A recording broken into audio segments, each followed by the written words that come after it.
Assalamualaikum warahmatullahi wabarakatuh. Waalaikumsalam warahmatullahi wabarakatuh. Oke, balik lagi di podcast Galina Ilma ini. Oke, nah di kesempatan kali ini kita dihadirkan oleh dua tamu yang luar biasa. Untuk itu boleh perkenalan? Baik, untuk perkenalkan diri, perkenalkan nama saya Nandini Prameswari. Saya mahasiswi IPB Universitas Jati Bandung, jurusan Tadris Bahasa Indonesia semester 3.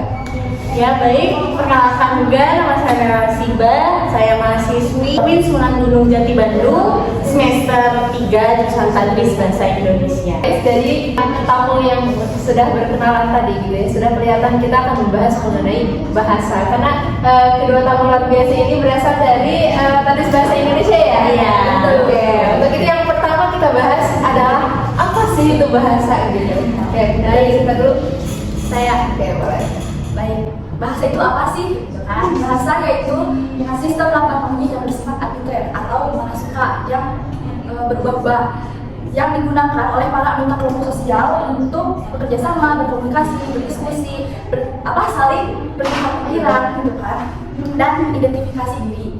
Jadi maksudnya bahwasanya hakikat bahasa itu adalah suatu alat komunikasi untuk menyampaikan isi pikiran kita, untuk berdiskusi, gitu kan, komunikasi, dan antara yang satu dengan yang lainnya. Bahasa juga dapat mengidentifikasikan diri seseorang. Jadi kita bisa tahu seseorang itu asal daerahnya dari mana, dari suku mana, dari negara mana.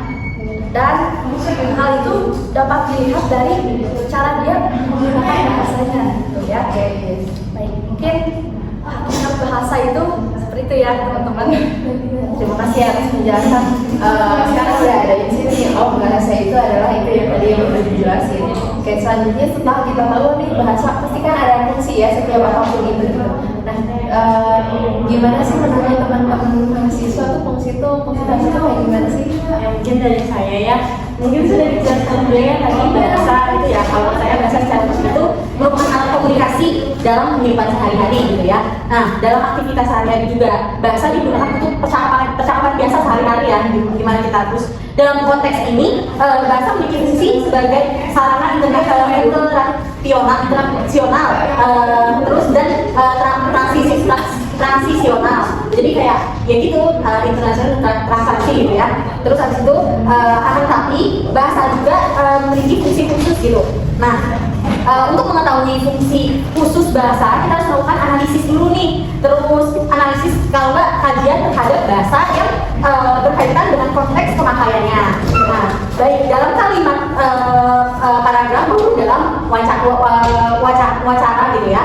Terus habis itu bahasa memiliki fungsi yang berkaitan dengan personal atau seseorang dan berkaitan juga dengan masyarakat.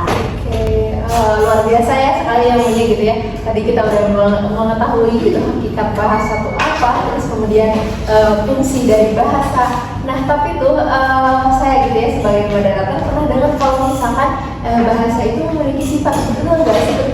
Betul ya.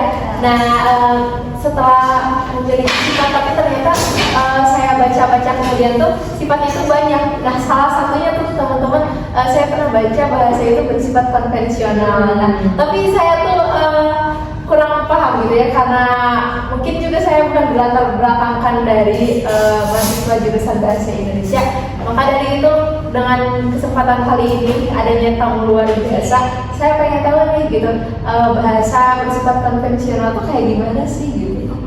Baik, izin menjawab ya. Bahasa yang bersifat konvensional itu yaitu bahasa yang disepakati oleh suatu masyarakat tertentu. Gitu. Terus bahasa konvensional merujuk pada kesepakatan umum yang diikuti oleh masyarakat dalam berkomunikasi.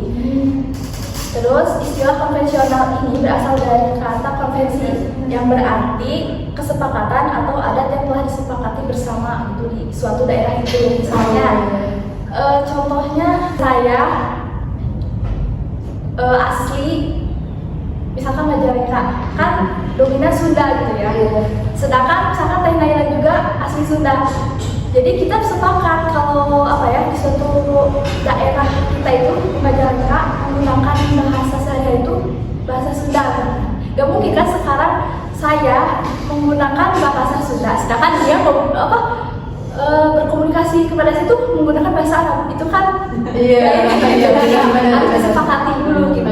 Mau pakai bahasa Indonesia kah, Sunda, Arab atau Inggris gitu kan. Mungkin seperti itu kurang lebihnya. Oke, tadi benar-benar ya memang kita tuh setiap berdatangan di apa ya di lingkungan baru itu kan pasti ketemu dengan orang yang berlatar belakang nggak sama kan, nggak selalu sama gitu.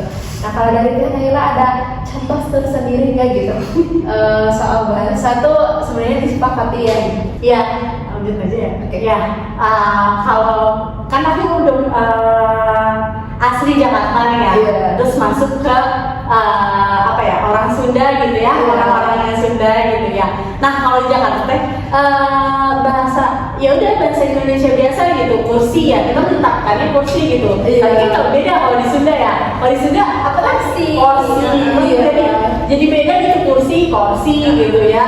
Terus ya gitu sih emang harus mengikuti budayanya juga masing-masing sih ya. Apalagi aku yang minim orang Jakarta gitu ya harus mengikuti budayanya juga gitu. Jadi bahasa juga tetap harus sepakat dengan budaya di tempat situ juga, Iya. di tempat yang kita tempati gitu. Betul. Kayak ya ternyata dapat tuh insight-nya gitu ya dari bahasa itu bersifat konvensional tuh ternyata itu ya yang harus disepakati kita bareng-bareng gitu. Oke, mungkin itu aja ya di kesempatan kali ini yang bisa kita bahas karena mungkin dari teteh-teteh di sini juga sibuk kali ya. Gimana kesibukannya lagi apa nih? Apa ya? Sibuk UTS. UTS, kuliah, organisasi, Oh, nice ya. Siswa ya pada umumnya. Iya. Baik. Untuk itu saya ucapkan terima kasih banyak ya kepada teteh-teteh yang sudah bersedia gitu hadir di podcast Melina pada kali ini gitu. Mungkin di kesempatan lain kali kita akan membahas tuh lebih jauh gitu ya, sifat-sifat dari bahasa karena tadi yang kita bahas adalah cuma Konvensional. ya bahasa itu bersifat konvensional gitu.